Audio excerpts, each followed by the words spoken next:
साथियों, बहुत पुरानी कहावत है कि संगठन में शक्ति होती है। कृषि सुधार से जुड़ा दूसरा कानून इसी से प्रेरित है। आज हमारे यहाँ 85% से ज्यादा किसान ऐसे हैं जो बहुत थोड़ी सी जमीन उनके पास है। किसी के पास 1 एकड़, किसी के पास 2 एकड़, किसी के पास 1 हेक्टर, किसी के पास 2 हेक्टर, सब छोटे किसान हैं। छोटी सी जमीन पर खेती करके अपना गुजारा करता है। इस वजह से इनका खर्च भी बढ़ जाता है और उन्हें अपनी थोड़ी सी उपज बेचने पर सही कीमत भी नहीं मिलती है। लेकिन जब किसी क्षेत्र के ऐसे किसान अगर एक संगठन बनाकर यही काम करते हैं तो उनका खर्च भी कम होता है और सही कीमत भी सुनिश्चित होती है। बाहर से आए खरीदार इन संगठनों से बाकायदा समझौता करके सीधे उनकी उपज खरीद सकते हैं।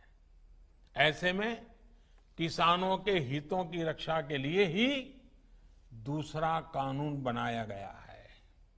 एक ऐसा अनोखा कानून है जहां किसान के ऊपर कोई बंधन नहीं होगा। किसान के खेत की सुरक्षा, उसकी जमीन की मालिकी की सुरक्षा, किसान को अच्छे बीज, किसान को अच्छी खाद, सभी की जिम्मेदारी जो किसान के साथ कॉन्ट्रैक्ट करेगा उस खरीदार की होगी। किसान से जो समझौता करेगा उस समझौता करने वाले की होगी। साथियों, इन सुधारों से कृषि में निवेश बढ़ेगा, किसानों को आधुनिक टेक्नोलॉजी मिलेगी, किसानों के उत्पाद और आसानी से अंतर्राष्ट्रीय बाजार में पहुंचेंगे। मुझे बताया गया है कि यहां बिहार में हाल ही में 5 कृषि उत्पादक संघों ने मिलकर चावल बेचने वाली एक बहुत मशहूर कंपनी के साथ एक समझौता किया है।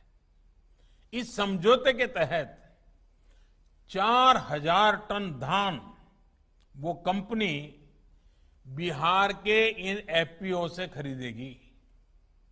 अब इन एफपीओ से जुड़े किसानों को मंडी नहीं जाना पड़ेगा।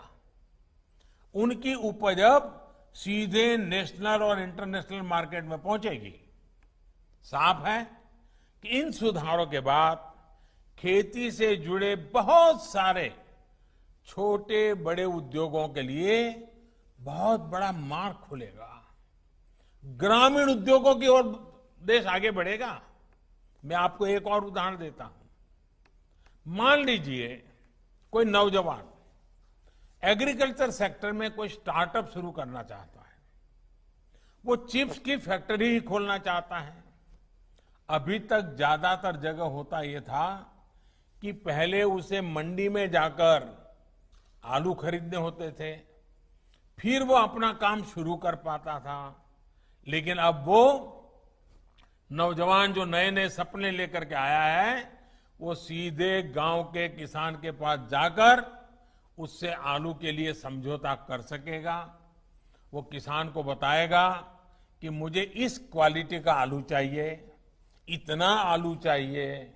वो किसान को अच्छी क्वालिटी के आलू पैदा करने में हर तरह की तकनीकी सहायता भी करेगा। साथियों, इस तरह के समझौतों का एक और पहलू है। आपने ये देखा होगा कि जहां डेयरी होती है वहां आसपास के पशुपालकों को दूध बेचने में आसानी तो होती है।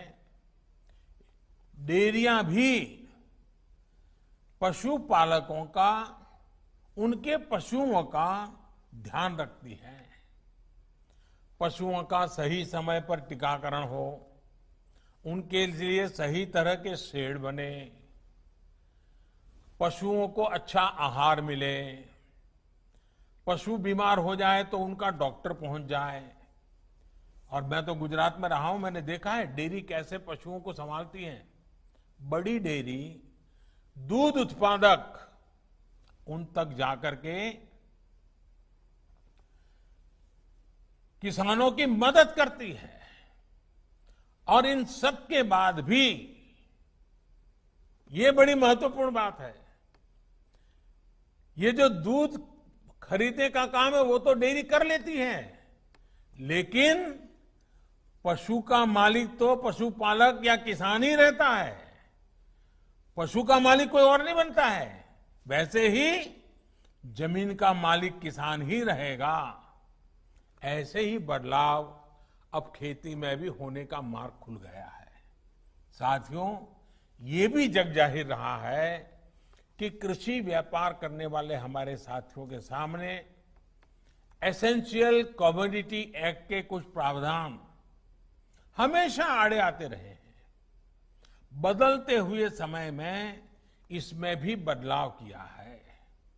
दालें, आलू, खाद्य तेल, प्याज जैसी चीजें अब इस एक्ट के दायरे से बाहर कर दी गई है। अब देश के किसान बड़े बड़े स्टोर हाउस में, कोल्ड स्टोरेज में इनका आसानी से भंडारण कर पाएंगे। जब भंडारण से जुड़ी कानूनी दिक्कतें दूर होगी तो हमारे देश में कोल्ड स्टोरेज का भी नेटवर्क और विकसित होगा, उसका और विस्तार होगा।